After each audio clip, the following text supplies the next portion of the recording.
Like all good pilgrimages, every great journey has to start somewhere at some time with some action.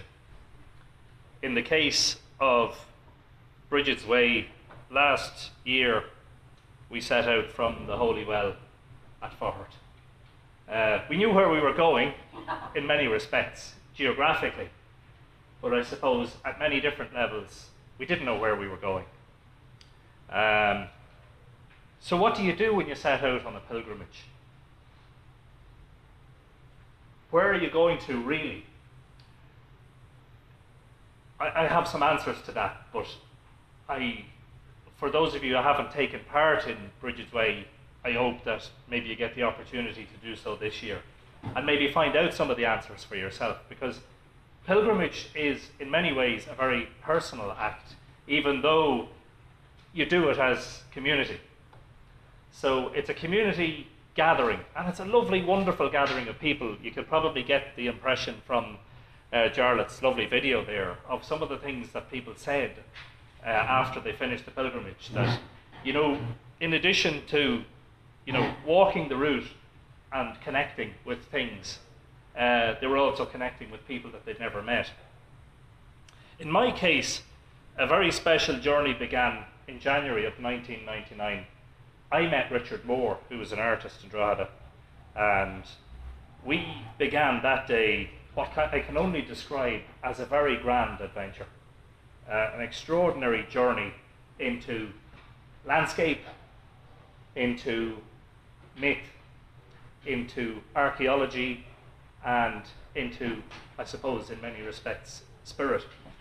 Because what happened was that we started to look at the monuments and the myths of the Boyne Valley in a way that was quite holistic.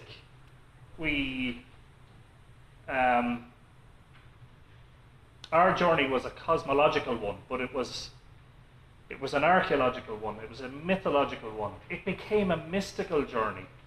It went into realms where we didn't expect it to go, because we started our journey trying to find out about the astronomical alignments of the monuments. Our primary interest was astronomy, and yet we found ourselves drawn towards, you know, everything from geodesy, you know, how the sacred landscape is connected, to ecology, and ultimately into spirit and soul and mystical realms. Which is an extraordinary sort of thing, because, as I said, like, the reason Richard wanted me to get involved in the first place was because I knew a little thing or two about astronomy and the stars. And we made a lot of discoveries.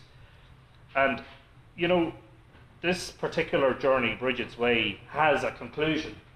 It concludes geographically and physically. It concludes at the Curragh, but, you know, in many ways it doesn't have a conclusion.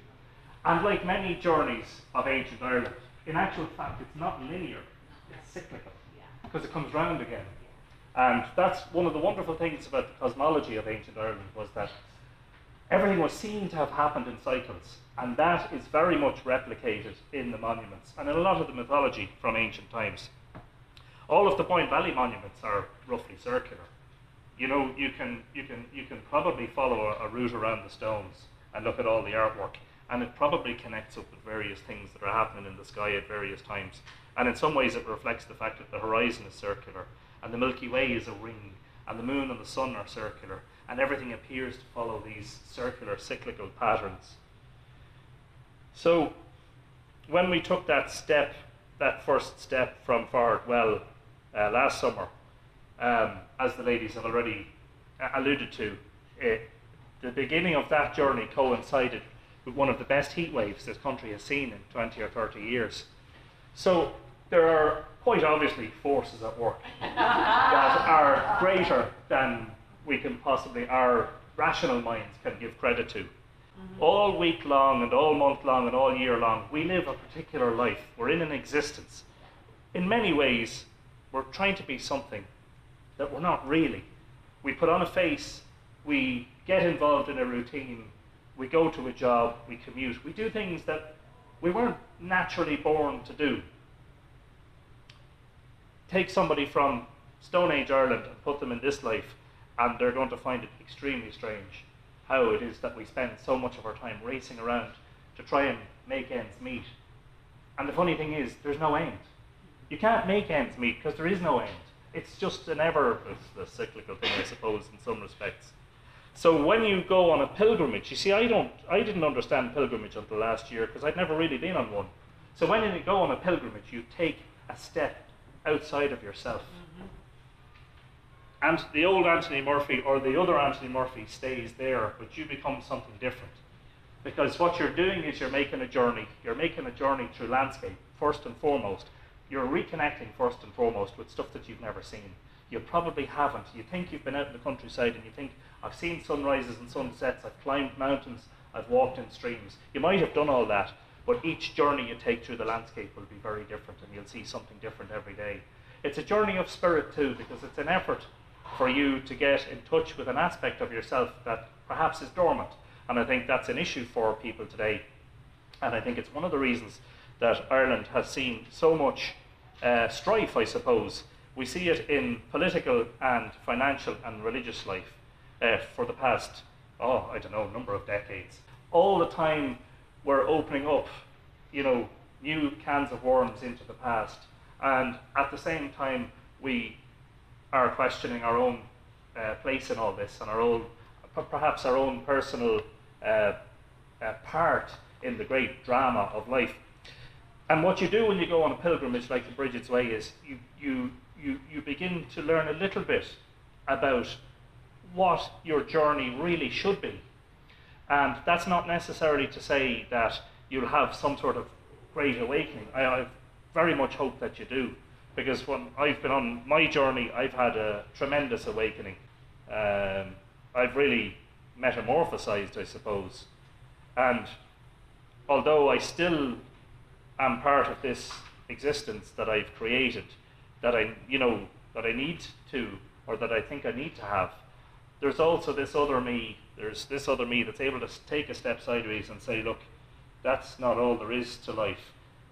Because it's important that you get to your last day and that you're able to say in your final moments that you lived your life and that you had a purpose here and that there was something greater than just running around the place like rats in a maze trying to follow some unknown destiny.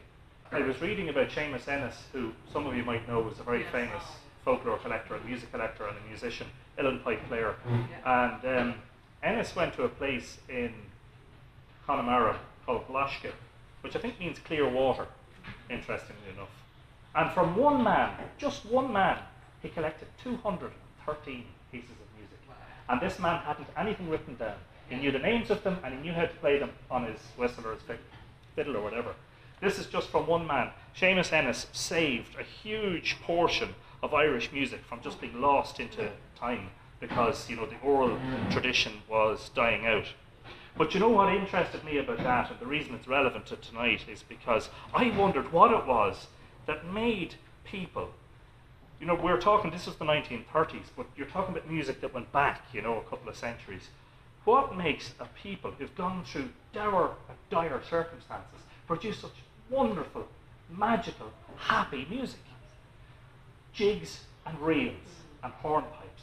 Lovely music. Now there's laments. There's the sad, soft stuff as well, don't get me wrong. But Irish music is full of joy. Do you know what it is? Well, this is what I think it is. I think it was an antidote. Yes. It was an antidote. Absolutely. It was an ode to joy against an enveloping and enfolding drudgery and depression. And the severity of what people had been through. Like, we think we're going through tough times economically. We don't know anything about hardship.